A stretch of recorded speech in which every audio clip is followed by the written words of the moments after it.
आज एक भारतीय धरोहर और भारतीय इतिहास की एक ऐसी मिसाल के ऊपर हमला किया गया है जिसकी वजह से एक बहुत बड़ा सवाल खड़ा हो जाता है कि क्या हम इंडियंस इंडिया में सेफ हैं। मैं बात कर रहा हूँ लाल किला की। 17वीं सेंचुरी की मुगलों द्वारा बनाई गई एक ऐसी इमारत है जो कि भारतीय इतिहास की एक बहुत बड़ी धरोहर है और इसके ऊपर हमला होना एक तरीके से भारतीयों के ऊपर हमला होने जैसा है।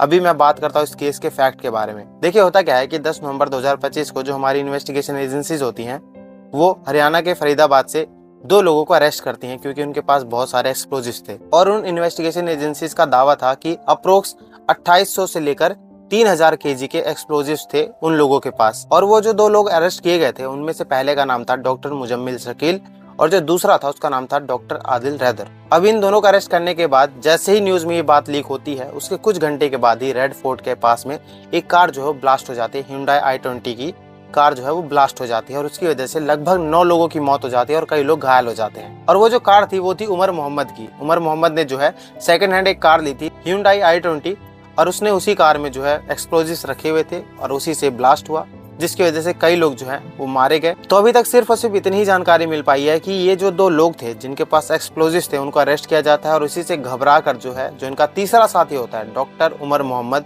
वो क्या करता है उस कार को ले जाकर ब्लास्ट करा देता है जिसकी वजह से लोगों की मौत हो जाती है। ये सारे फैक्ट्स है इस केस के। अभी कुछ ज्यादा नहीं पता चल पाया है क्योंकि जो हमारी इन्वेस्टिगेशन एजेंसीज हैं वो अभी छानबीन कर रही हैं, पता लगाने की कोशिश कर रही है कि क्या ये टेररिस्ट अटैक था या फिर ये भारत के लोगों ने ही भारत पे हमला किया है। तो इसके बारे में अभी मैं कुछ नहीं कह सकता। इतनी ही जानकारी थी, ये मैंने आपको बता दी। बाकी अगर आपको इसके बारे में और भी जानकारी चाहिए तो मेरे अकाउंट से जुड़ जाइए क्योंकि मैं धीरे धीरे इस केस से रिलेटेड जो अपडेट्स आती रहेंगी उनको आप तक पहुंचाता रहूँ। बाकी जो आपकी राय है वो कमेंट सेक्शन में जरूर बताएं और आइए साथ मिलकर प्रार्थना करते हैं कि जिन लोगों की भी जान गई है इस ब्लास्ट में उन सभी की आत्मा को शांति मिले और जिन लोगों को भी चोटें लगी हैं जिनकी हालत बहुत गंभीर है उन लोगों की भी सही से रिकवरी की कामना करें क्योंकि हमारी जो दुआएं हैं वो शायद उन्हें बचा सकें। बाकी मैं आप सबसे एक और चीज कहना चाहूंगा कि जब तक ये चीजें जो हैं सॉर्ट आउट नहीं हो जाती अपने घर से बाहर नहीं निकलें। कुछ जगह ऐसी हैं जहां पर अभी हाई अलर्ट जारी किया गया है, उन लोगों को ध्यान देने की जरूरत है जैसे कि महाराष्ट्र के लोगों को या फिर जो हमारे यूपी के लोग हैं वहाँ के लोगों को या फिर जो दिल्ली है वहाँ पर तो आपको पता है क्या हुआ है।